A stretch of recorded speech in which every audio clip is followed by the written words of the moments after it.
On today's Winning Cures Everything, Miami hires Lance Guidry as defensive coordinator, Brian Ferentz, and the ridiculous Iowa contract amendment. And I touch on everything with Pac-12 media rights negotiations, possible expansion, AAC and Mountain West expansion, best potential future Pac-12 games, and more. Can you believe it? It's football. I've been watching it for 40 years. Are you kidding me? You're listening to Winning Cures Everything. Game day, baby. Wake up or get out. Here's your host, A confident young man, a superb athlete. Gary Seegers. Welcome back to Winning Cures Everything, powered by BetUS, where we talk college football news and rumors all year round. I'm Gary Seegers. You can follow me on Twitter at GaryWCE, and this is the Thursday, February 9th edition of the show. It is Season 8, Episode 11 for you podcast listeners. If you're watching on YouTube, please hit that like button, and whether you are watching or listening to the podcast, hit the subscribe button so you never miss the latest tales from the college football universe. And we've got a lot to hit on today, so no lollygagging. Let's go on and get right into the show. Going to write down the times, make sure we're good to go. Miami has hired Lance Guidry from Tulane as their defensive coordinator. Now, of course, Guidry has only been with the Green Wave for a few weeks. He was Marshall's DC for the past 2 seasons. Miami owes Tulane a $500,000 buyout in the next 60 days. Now, I actually talked about what a great hire Guidry was for Tulane when that move was made. You can go back and watch the video on that on the channel. And as far as Tulane was concerned, it was because of Guidry's familiarity with the recruiting landscape around Tulane. Guidry was the head coach at McNeese State, but he spent 21 seasons in Louisiana since 1994. His only ties to Florida include 1 season, 2020 as safeties coach for Jim Leavitt's defense at FAU. So, here's the question. What is the connection from Guidry to Cristobal? Now, FAU was coached by Willie Taggart in 2020. Guidry was also the DC for Taggart's Western Kentucky teams in 2011 and 2012. Taggart, of course, hired Cristobal as his co-offensive coordinator and offensive line coach when he took the Oregon job, and really, the rest is history, of course. Now, once Guidry was announced, Charlie Strong announced that he is not returning to Miami as co-defensive coordinator. He told ESPN, and I quote, "Coach Cristobal and the program made a decision to go in a different direction. Now it's time for me to go in a different direction." Now, Chris Lowe tweeted that Strong was not interviewed for the job, which, why would he be? If he was already co-DC, I would have imagined that Strong probably was going to be demoted a bit to maybe just a position coach. I think Guidry would have been given full control of the defense. But this is just kind of weird. Although, to be honest, Charlie Strong made enough money from Texas that I do not imagine he's got to worry too much about being in any job that he doesn't want to be in, right? So back to Guidry. Let's take a look at what his defense's numbers were this past season. He was first in third down defense. They were second in defensive stop rate, fourth in efficiency defense, fifth in turnovers gained, sixth in passing efficiency defense, sixth in rushing defense, seventh in scoring defense, seventh in yards per play, ninth in sacks, ninth in interceptions, 10th in first down defense, 10th in total defense. They were top 10 in everything. I mean, it was just absurd numbers all year. And that's with an offense that, I don't know that there's a nice way to say putrid, but Marshall's offense just stunk flat out. So if everything is so great about Guidry, what are the cons? I mean, there's got to be pros and cons, right? Well, first, there's basically no familiarity with Florida. We already brought that up. So he'll have to make some inroads for local recruiting. But this will go back to the pros column. If Cristobal wants to try and get into Louisiana, this guy's money. The other part is this. While he's been coaching since 1994, he has only been an FBS coach for 7 of those 29 seasons, and those were spent at these schools. Let's go on and list them. Miami of Ohio, Western Kentucky, Florida Atlantic, and Marshall. 0 Power 5 experience. But, hey, he does have a win over Notre Dame on his resume, so I suppose that's up there. In all seriousness, though, I really respect Coach Guidry's acumen. I have a feeling this is going to be looked back on as a fantastic hire. Guidry is a secondary coach, and he has got some serious talent to work with. Former 5-star James Williams, All-American Cameron Kitchens, etc. This is better, in my opinion, than just trotting out Charlie Strong. But it's not a fresh-faced kid either. I mean, Guidry's been doing this for a while, albeit not at this level. But this could work wonders for the Hurricanes program going forward.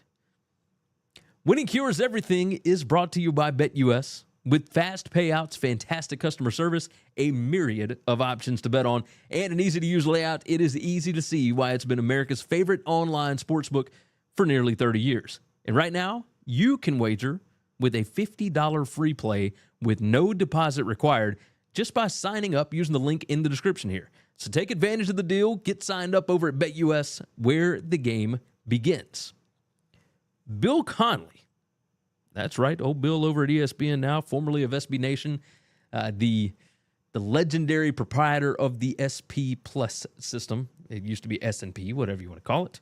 But yes, podcast ain't played nobody. You guys know. He released his 2023 returning production numbers for all 133 FBS college football teams over at ESPN.com. And yes, I did say 133 teams. Jacksonville State and Sam Houston have officially made the jump into Conference USA. They are now FBS members. So, who brings back the most returning production? Well, Mike Norvell's Florida State Seminoles, and we're going to talk about him in just a minute. But they bring back 87% of their production from this past season. So, yes, the hype train will be alive and well in Tallahassee. The top 10 rounds out with some interesting names here. You got number 2, Kansas. Number 3, FAU. Number 4, Wyoming. Number 5, Michigan, another hype candidate there. Number 6, UConn. Jim Mora, that's right. He got them to a bowl game with a lot of guys that are going to be back. Number 7, Texas A&M.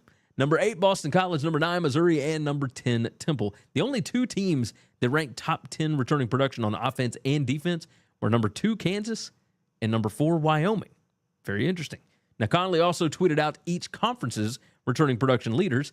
Let's go on and go through here. The AAC, brand new member, Florida Atlantic, 83% returning production. Tom Herman has got a lot of experience to work with in his first season with the Owls. The ACC, of course, Florida State, 87%. In the Big 12, Kansas, we already hit on them. Big 10, Michigan, 81%. Conference USA, the new look Conference USA, Florida International, FIU, 74%. Mike McIntyre overperformed by nearly 2 full games as far as post-game win expectancy is concerned. Can they improve again against a weaker Conference USA? You got a lot of experience coming back.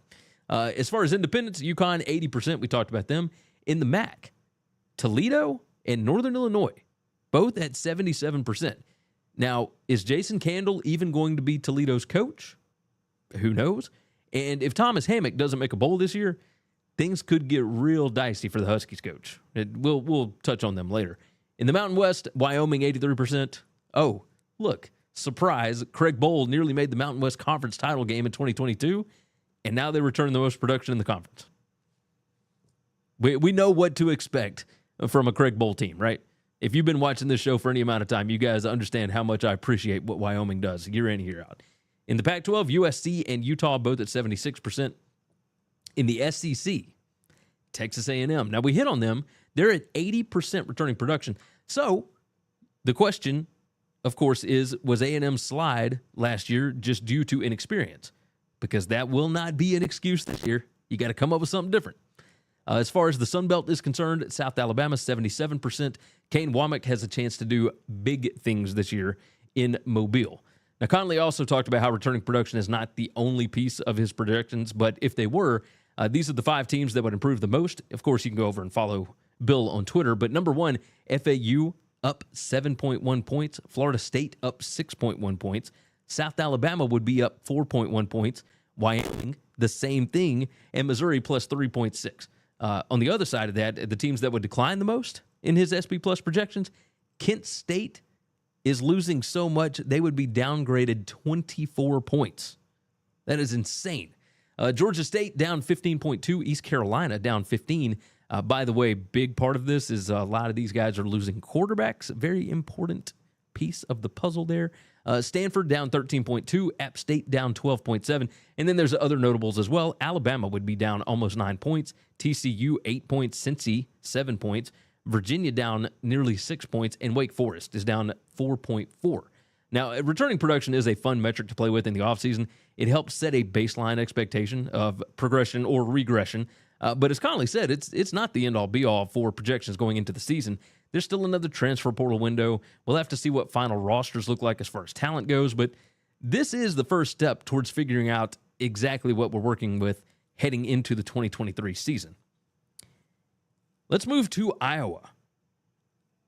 Kirk Ferentz announced last week that he did not anticipate any changes on his coaching staff, and the response was, of course, weeping and gnashing of teeth from Iowa fans that wanted to see offensive coordinator Brian Ferentz, Kirk's son, take a job elsewhere or step down, etc. Now, those that were a little more patient were probably just holding out hope that Brian would be rehomed as the offensive line coach with the Patriots, given the relationship between Kirk and Belichick. But the Pats the Pats hired Coach Clem from Oregon, so that hope dissipated pretty quickly earlier in the week. And then, on Tuesday, the athletic director, Gary Barta, revealed that Brian Ferentz had received a $50,000 pay cut. And by the way, there's this little thing about a designated performance objective. This is what it reads. The program must win at least 7 games. That's right. And the offense has to average 25 points per game, or the younger Ferentz's contract will not be renewed after next season. Now, per Scott Docterman at The Athletic, Brian Ferentz initially was contracted to make $972,000 this year. He's down to like $850 at this point. It's really insane. So how far away from that 25 points per game threshold have the Hawkeyes been? Well, this past season, they averaged 17.7 points per game in the 2022 season. So even an extra touchdown every game would not have gotten them there. And they averaged 23.4 points per game in 2021. Of course, you can't forget the defensive and special teams touchdowns are included in those averages. And yes, they will still be counted towards the 25 points per game as well this coming season. In 2022, the offense only averaged 14 points per game, while the defense added the other 3.7 points per game with 6 touchdowns and 2 safeties. Now, in 2024, he's going to have to try and reach that mark with only 64% returning production on offense. That's per Bill Connelly. We just talked about that, which is good for number 72 nationally. So let's talk about where the 25 points per game came from. At Hawkeye Report on Twitter put this out on Tuesday. Iowa is 55-3 the last 8 years when they score 24 points per game, and 25-0 when they score 24 in the last 4 seasons. The objective is winning games, and based on those numbers, 25 would do that at a high level. Now, of course, those numbers have been helped a lot by Phil Parker's absolutely ridiculous defenses, but next year is going to be an interesting one. Parker's defense only has a 49% returning production rate on that side of the ball. That's good for number 102 in FBS. Now, I personally cannot wait to watch this. We're going to have to keep track of it on here because with 13 games, 12 regular season and 1 bowl game, the offense has to score a combined 325 points next season. So, are they going to run up the score on some weaker teams that try and hit the mark, I guess? The non-conference slate brings Utah State and Western Michigan to Kinnick, but Iowa has to play Iowa State in Ames in week 2. Now, starting in week 4, here's what the Big Ten schedule looks like. They are at Penn State. They bring in Michigan State. They bring in Purdue. They're playing at Wisconsin, and then they've got Minnesota. After the bye week, I guess it's all systems go because you got Northwestern, Rutgers, Illinois, and at Nebraska. But, man, this is going to be incredible television. Incredible television. Let the countdown to 325 begin. Let's talk Northwestern for a second. Now, this is an easy one to hit on. Northwestern is hosting Iowa at Wrigley Field on November 14th. Excuse me, November 4th. I looked at the date wrong. It's week 10 of the season. This is what they're calling the Wildcat Classic. Northwestern hosted Purdue at Wrigley in 2021 in the first of a multi-year agreement between the Cubs and the Wildcats that was announced all the way back in 2013. The first game was supposed to be Wisconsin back in 2020, but that game was moved to Ryan Field in Evanston due to the pandemic. The Chicago Bears played at Wrigley from 1921 through 1970 before they moved on to Soldier Field. Northwestern did play Illinois there back in 2010, and at that point, it was the first college football game at Wrigley Field since 1938.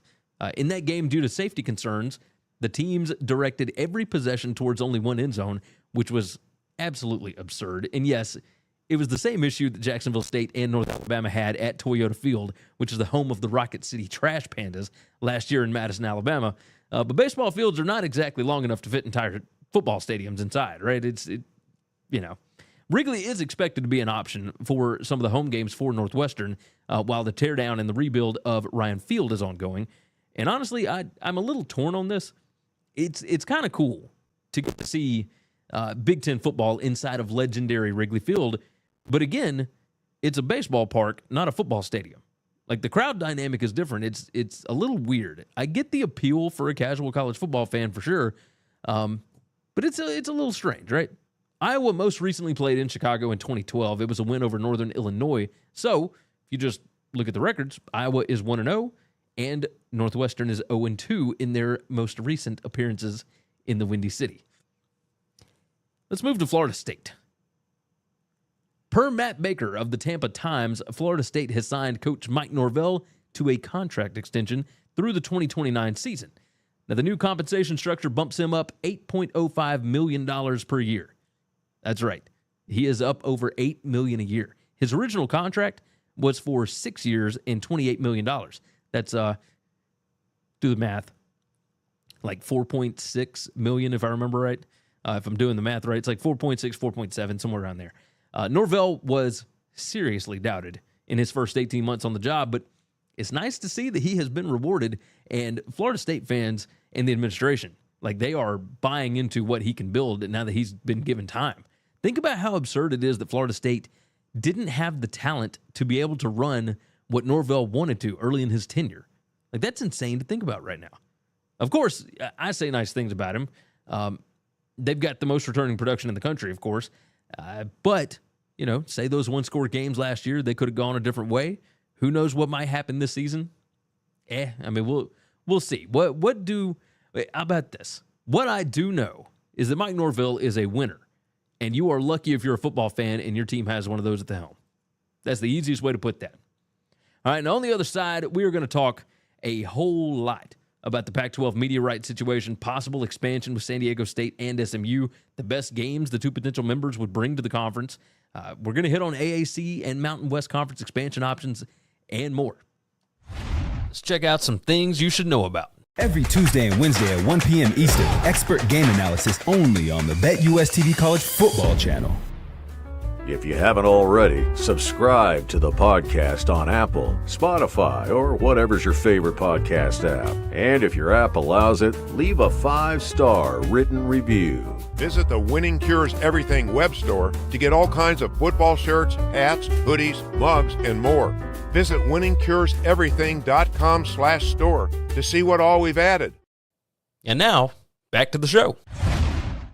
All right. Moving along. Fox Sports CEO Eric Shanks talked about Fox's 5 core rights deals that they currently own on the Marchand and Orand Sports Media podcast. And he was asked about whether or not Fox has any interest in the Pac-12. Now, his response was this: "We've set our strategy, and I think we're really content and able to be opportunistic. So if there was something opportunistically with the Pac-12, but now that we have the Big Ten and the Big 12 done, I think we're content with where we are. And if something came up, we'd definitely look at it." This does not sound good for the Pac-12 regarding their media rights. One of the 2 biggest sports distribution networks just made it publicly known that they are not interested, really, in the Pac-12 package. Like, most people assumed that they would be interested to try and fill at least like their late Saturday or Friday night time slots with the Pac-12, but Fox is apparently really only interested in bigger games for their linear network, and they've already got a contract with Mountain West, so their late night windows are basically covered. Like, this is the first potential media partner that has gone public with a nicely put thanks but no thanks. Like, The Athletic just put out an article by Stuart Mandel. It was Mandel, Auerbach, Olsen, and Vanini, right? And they were discussing all the latest from this situation. Now, first, the Pac-12 was ahead of the Big 12 in the media rights pecking order, and the Pac-12 started reaching out about getting a new deal done back in late July or early August. Well, here we are 6 months later. The Big 12 got out ahead, already has a deal finalized, and it's a deal that gives them the option of stealing Pac-12 schools in conference expansion, no less. And the Pac-12, as we've been discussing, is having to go and look for teams like San Diego State and SMU just to be able to get some kind of deal done. Now, that begs the question, why is that? Like, take this from that article. It says 3 people with knowledge of the discussions said Commissioner George Kliavkoff is struggling to find partners willing to pay close to what the league is seeking. 2 of those sources said Kliavkoff overpromised his members on how many bidders there would be and what dollar amount they could command. A target north of $40 million per school, according to one league athletic director. Today, it is uncertain whether the Pac-12 will even be able to exceed the $31.6 million average that the Big 12 reportedly landed in a 6-year extension with ESPN and Fox it reached last fall. The quote here is, "We don't have a deal because it hasn't been good," said the AD. That's an AD. Like, the fact that this leak is coming from inside the conference is insane. This stuff usually does not happen. Now, this means that the negotiations have been just an absolute disaster. There were rumors that the Pac-12 offers were like $250 to $270 million per year for Pac-12 rights, which with 10 teams is only, $25 to $27 million per school. Now, are you telling me that inventory alone with potential expansion partners like San Diego State and SMU is going to bump that up by $5 million per school? I don't think so. Now, it should be noted that it does not include money from CFP expansion, the NCAA tournament units, bowl game revenue, etc., which would definitely add to that number. But it's going to add to the other conferences as well. Like, this is an absolute nightmare for George Kliavkoff. Absolute nightmare. Let's talk about expansion. Let's talk about those expansion rumors and thoughts. And it's not really a rumor, I guess, at this point. But Dennis Dodd at CBS and Brett McMurphy of the Action Network both reported on potential Pac-12 expansion. McMurphy tweeted, Pac-12 Commissioner George Kliavkoff is visiting SMU on Wednesday. That was yesterday. Sources told the Action Network. San Diego State and SMU are top Pac-12 expansion candidates. The Pac-12 needs more members and more inventory for new media rights deal, which is expected to rely heavily on digital streaming services. Now, this is something that we talked about on the show just a couple of weeks ago. San Diego State and SMU are both nearing R1 status as academic institutions, which would absolutely curry some favor with the Pac-12 presidents. But also, their market sizes, as adding San Diego and Dallas is going to help with the recruiting, with television households, and more, right? Now, per John Canzano, he said adding San Diego State would get the Pac-12 back into Southern California and regain 1.13 million television households. Adding SMU would bring the Dallas TV market with it. That's 2.96 million TV homes. SMU plus San Diego State equals 4.1 million combined TV households, which is going to be attractive to media partners. But after the dust settles, the Pac-12 would still have 2.6 million fewer television homes than it did before the departures of USC and UCLA. Now, Kliavkoff did visit SMU yesterday, and he, along with the other Pac-12 reps and SMU reps, were spotted at SMU basketball's 72-71 win over Temple. There's been no news out of that. SMU won't talk about it. Nobody's talking. But the fact that it was done so publicly is very interesting because you don't normally see that kind of thing, right? So, Dennis Dodd's article at CBSSports.com is headlined, Pac-12 expansion with San Diego State SMU may be necessary before the league inks new media rights deal. Now, this is not exactly news. Did the Pac-12 presidents want to stay at 10 schools? Probably. Almost certainly. Was it ever a realistic possibility with a new media rights deal being negotiated and the conference being the last to the market? Probably not. Not really. There aren't a lot of big potential games left on the calendar, and the time slots on linear television are, for the most part, already taken up. Without USC and UCLA, the number of must-watch games has dropped significantly. Add in the reality that other lucrative properties are coming available, right? You got UFC coming up, you got NASCAR, the NBA, WWE. This is just a recipe for disaster for this conference. Now, in Dodd's article, he states, significantly more than half of each season's Pac-12 football games will be primarily available via streaming as part of the conference's next rights deal, sources tell CBS Sports. Such a ratio is unprecedented for a Power 5 conference and for whichever streaming giant becomes the first to more fully embrace college sports. Now, the move would likely upset Pac-12 coaches, athletic directors, and administrators who rely on widespread visibility for their games via linear and network platforms for everything from athletic recruitment to university enrollment. So basically, the Pac-12 may have been left with no other choice, and keeping a presence in Southern California, along with the biggest metro area still available, Dallas, those were the two best options, still on the table. Before we keep going, do me a favor. It's been a minute since I told you. Go ahead and hit that like button for me. If you haven't already, subscribe. Toss your thoughts in the comments, etc. You guys know the drill. You guys know what we're doing here. All right. Now, we already knew that San Diego State and SMU were the favorites here. But could there be more? What happens if negotiations between San Diego State, SMU, and the Pac-12 fall apart? What if the conference wants to jump to more than 12 teams? Well, per John Canzano, and you can read his stuff at johncanzano.com, Fresno State has had short interactions with the Pac-12 per a well-placed conference source. Kliavkoff has not visited the campus yet. California's Central Valley actually includes 2.3 million TV homes, which is more than San Diego State's edition brings. Now, that part is certainly attractive, but as Canzano states, Fresno's close proximity to the Bay Area may make Stanford and Cal uneasy. Now, that makes sense considering Fresno's only like 160 miles away from Palo Alto.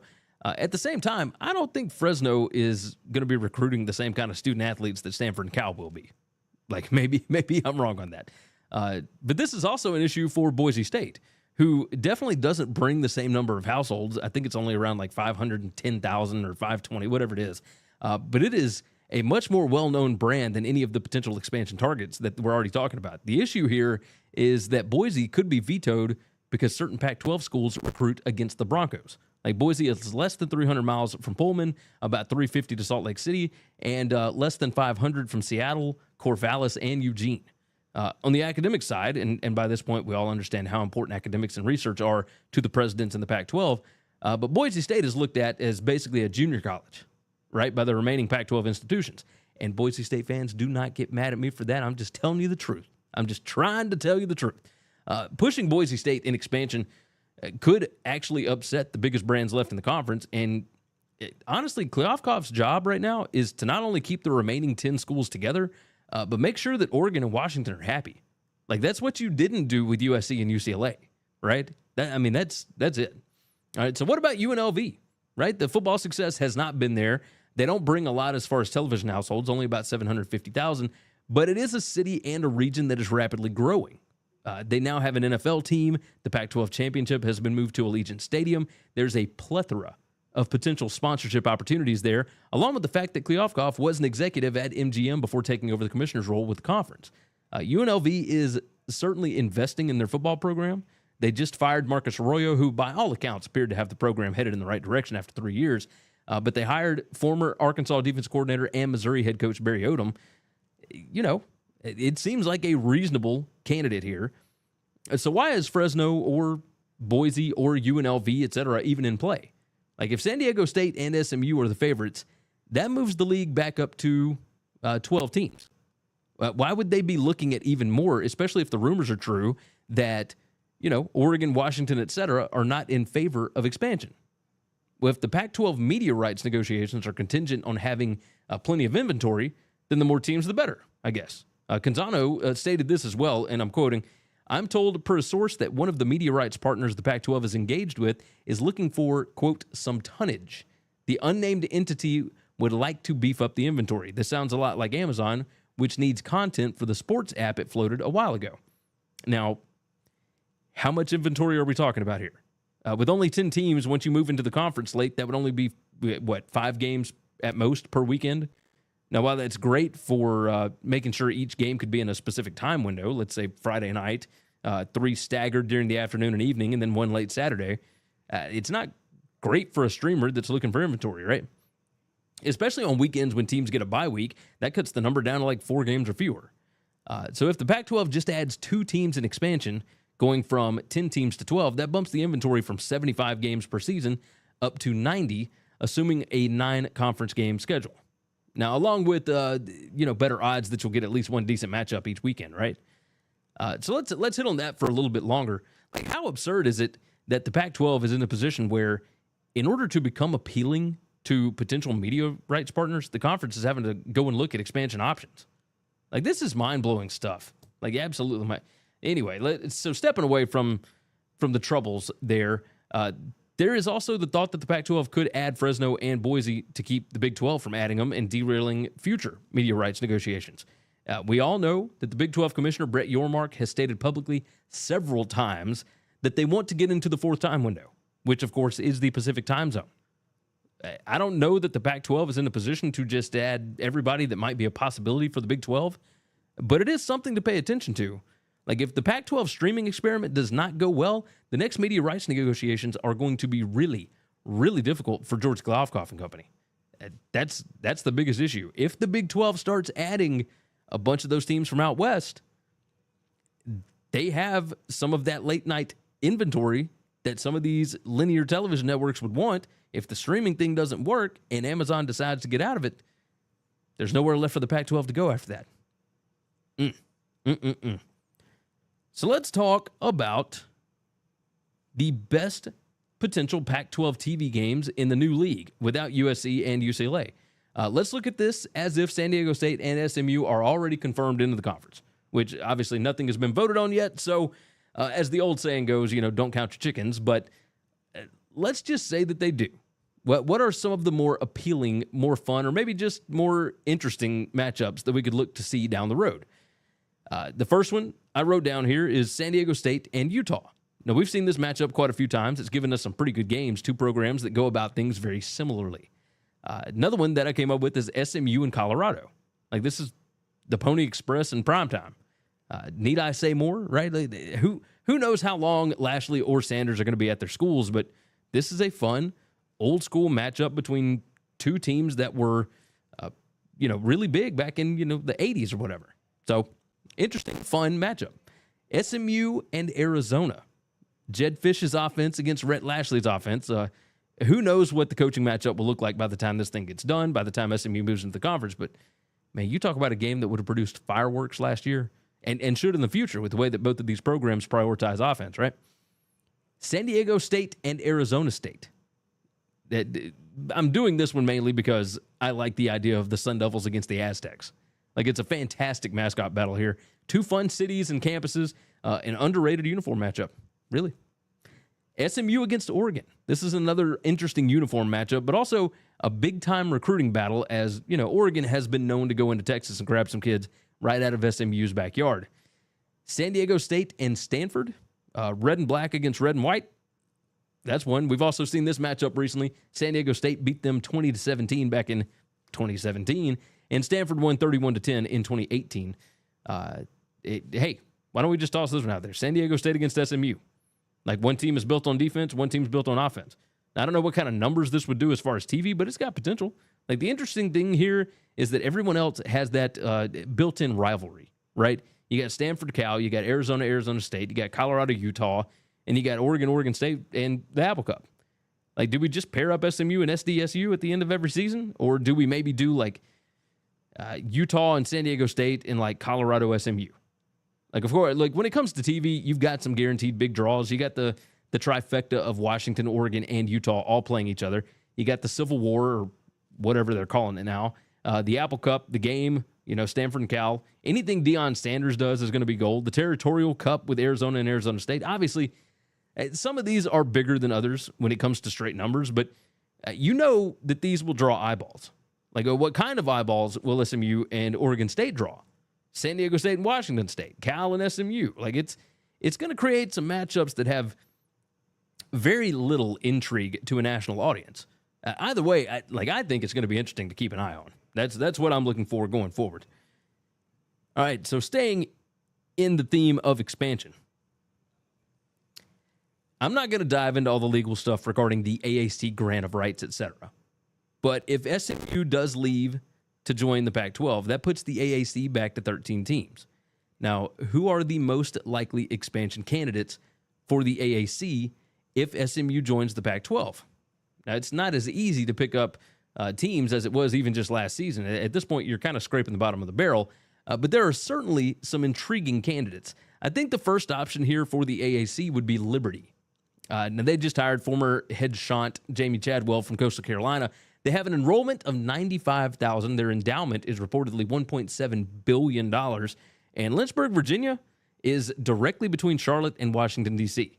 They've got the recruiting ground. They'll have a huge alumni base. And this program has shown the desire to spend on their athletics programs in ways that a lot of small schools, not that they would not, they just cannot. Like, this would be a big-time get, I think, for the AAC. And now if something were to get in the way of this, or if the AAC decides that they don't want to be involved with a religious institution, and I would understand that, I guess, there are some other schools that could make sense as well, right? Toledo, they've been a member of the MAC since 1950. Their enrollment is only around 18,000.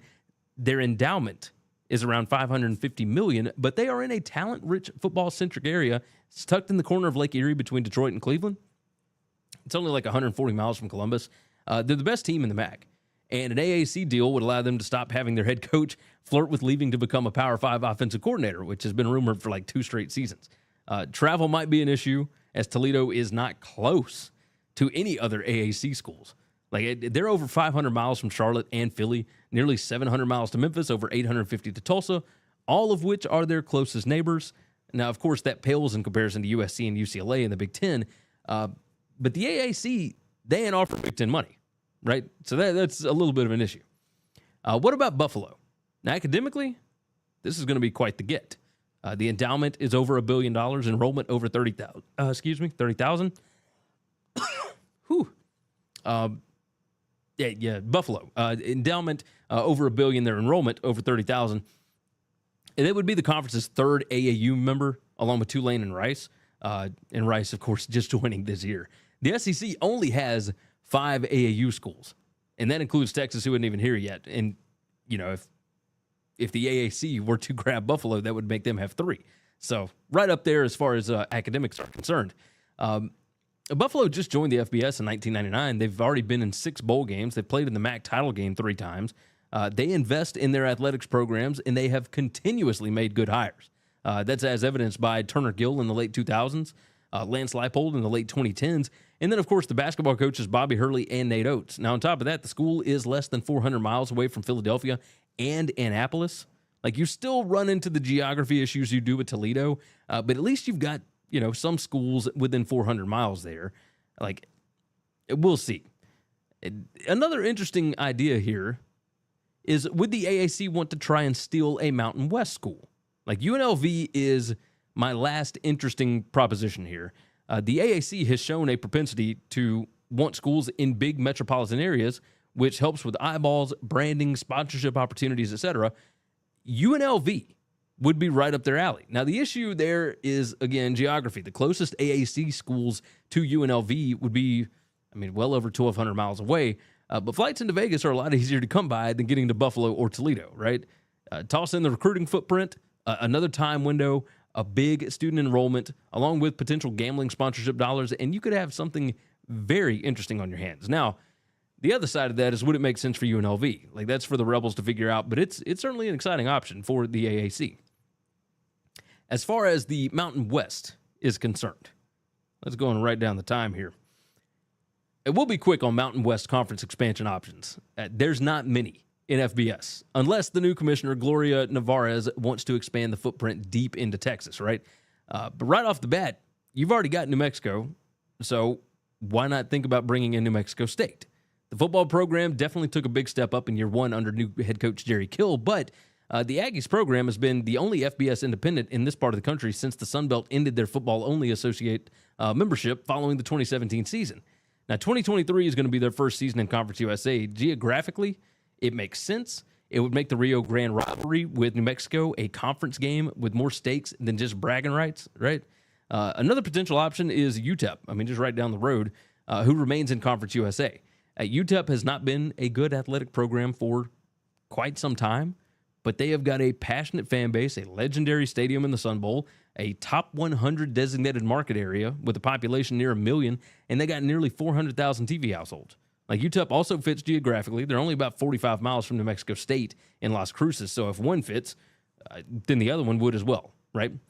Outside of those two, Then you got to start diving into FCS, right? What about potential FCS, bump ups to FBS? There's a slew of Big Sky Conference teams that likely wouldn't be able to fit the bill for a move up, whether it be because of the additional scholarships, the average attendance requirements, or the stadium requirements. But I do think that the Mountain West could certainly reach out to schools like Sacramento State, Weber State, Montana State to kind of gauge interest on that. That's my thought process on it. All right. To close out the show, yes, I do host a college football show, but a lot of people have reached out to me asking about my Super Bowl pick, so I am going to give out my Super Bowl 57 pick. The current line is the Eagles favored by 1, and yeah, I'm going to ride with Jalen Hurts. I'll take Jalen Hurts and the boys.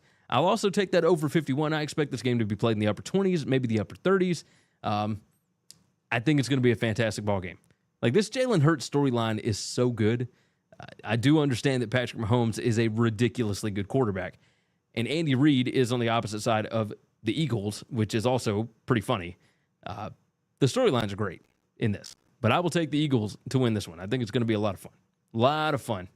All right, that'll do it for this edition of Winning Cures Everything. Again, if you have not already, click that like button for me. Make sure that you are subscribed to the channel and jump in the comments. Let me know your thoughts on Charlie Strong throwing up deuces to Mario Cristobal, and, of course, all the realignment stuff that we went over, along with the Brian Ferentz contract amendment, etc. As always, if there is something that you want me to talk about on the show, feel free to hit me up at GaryWCE on Twitter, or you can always email me, Gary@winningcureseverything.com, or, again, just toss it in the comments right on the YouTube page. Very easy.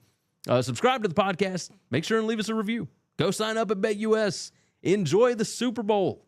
It's the last real football game we got until, well, next week when we fire up the XFL. Until next time, of course, take care of yourself. Take care of each other. God bless college football, and hopefully all of your tickets cash this week. Thanks for listening to Winning Cures Everything. Make sure and subscribe on YouTube or your favorite podcast app, and make sure to leave a nice 5-star review. You can follow Gary on Twitter at GaryWCE, and the show is at Winning Cures. Be sure to check out the merch in our web store and share the show.